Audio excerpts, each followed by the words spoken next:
said you are effectively denying people vaccines. We're not going to recommend a product for which there's no clinical data for that indication. Is that what I should be doing? What you should be doing is honoring your promise that you made when you were looking to get confirmed in this job. You're going like this. And that is, you promised that you would not take away vaccines from anyone who wanted them.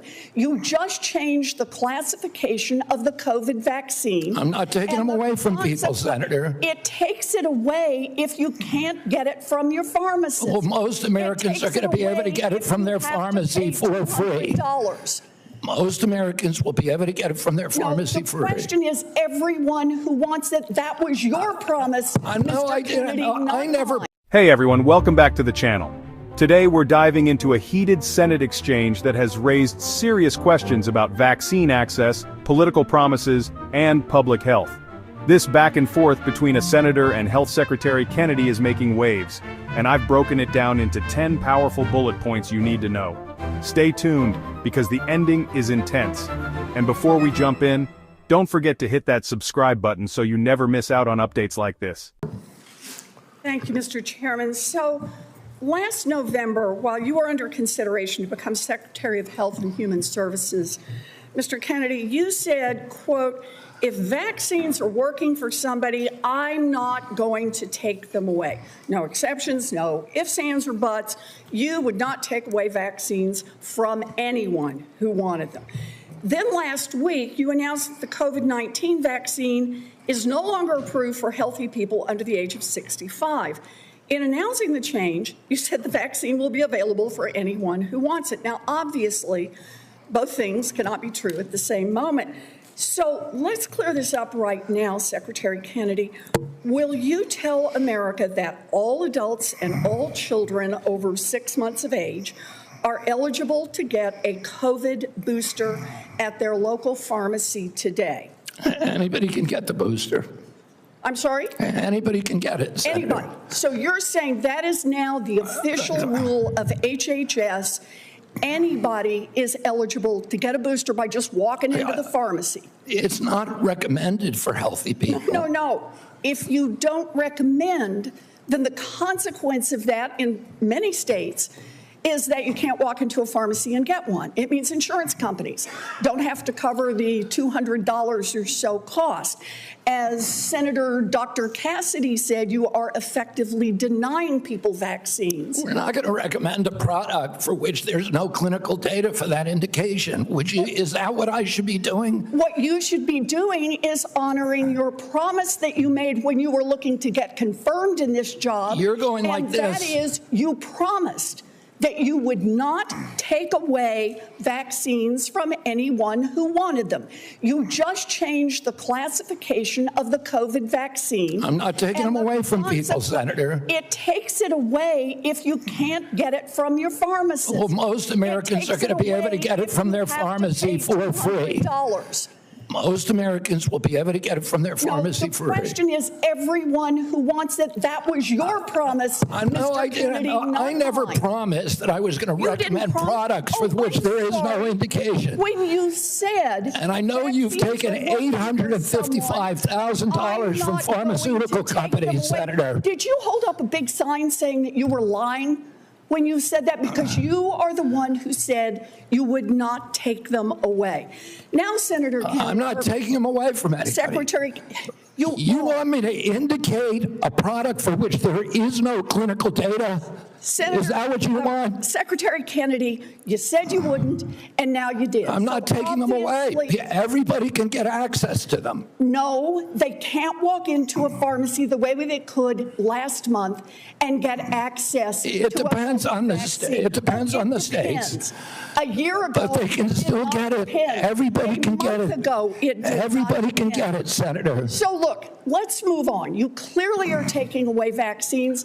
I've seen the list for what's coming up next, and that is the agenda for the next CDC vaccine panel. And first up is ratifying your COVID actions. Second is hepatitis B is on the agenda. So should Americans expect you to take away hepatitis vaccine access as well, even though you promised not to? As I said, I'm not taking vaccines away from anybody. Okay, same answer, right? You're just going to deny that when people can't get access, that you're not taking it away. Then let me ask you, is that the same game you're going to play with measles, you want me to recommend every product in the world? No, so that without any clinical trial data. Through on your promises. Yeah, my promise was to give. A month ago, we could get COVID vaccines by just walking. You can still get COVID vaccines, Senator. You are taking that away. No, you are still. You can still get the COVID vaccines, and Medicare will still pay for them, and Medicaid will still pay for them. Tell the head of the CDC that if she refused to sign off on your changes to the childhood vaccine schedule, that she had to resign. No, I told her that she had to resign because I asked her, are you a trustworthy person? And she said no.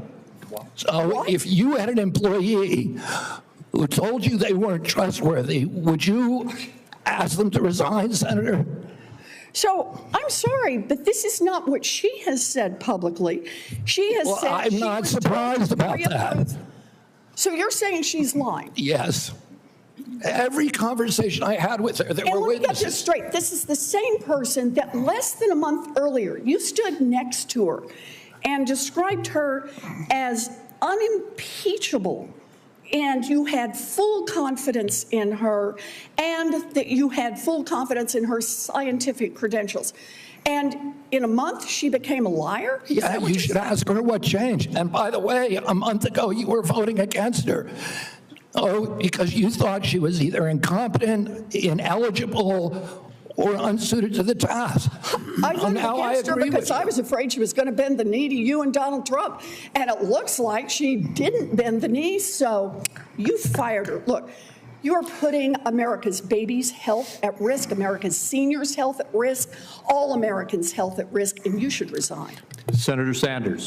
So let's start with the big issue. Last November, Kennedy promised that he wouldn't take vaccines away from anyone who wanted them. But recently, he announced that COVID vaccines are no longer recommended for healthy people under 65. That's a sharp shift, and naturally the senator called him out for going back on his word. Kennedy kept saying, anybody can get it, but then he clarified, it's not recommended for healthy people under 65. Here's the catch. If it's not recommended, pharmacies in some states won't provide it, and insurance companies don't have to cover the $200 price tag. The senator argued that this isn't just a recommendation change, it's effectively limiting access for millions. When pressed, Kennedy defended himself, saying he couldn't recommend products without supporting clinical data. But the senator pushed harder, pointing out that Kennedy had accepted over $855,000 in contributions from pharmaceutical companies, suggesting possible conflicts of interest. The room grew tense as both sides argued over what availability really means. The senator warned that this could go beyond COVID. Next on the CDC agenda is hepatitis B, and the senator demanded to know if Kennedy would restrict access to that too. Things escalated even further when Kennedy was accused of forcing the CDC head to resign after she allegedly disagreed with his policy changes. Kennedy fired back, claiming she wasn't trustworthy. By the end of the exchange, the senator flat-out accused Kennedy of breaking promises, endangering the health of babies, seniors, and all Americans, and called for his resignation. Kennedy, on the other hand, stood firm, insisting vaccines are still available, even if not recommended for certain groups. So, what do you think? Is this a matter of protecting public health through data-driven decisions, or is it political maneuvering that limits access to critical vaccines? Drop your thoughts in the comments below. I'd love to hear your take. And if you found this breakdown helpful, hit that like button, share this video, and don't forget to subscribe for more in-depth coverage on issues that affect us all.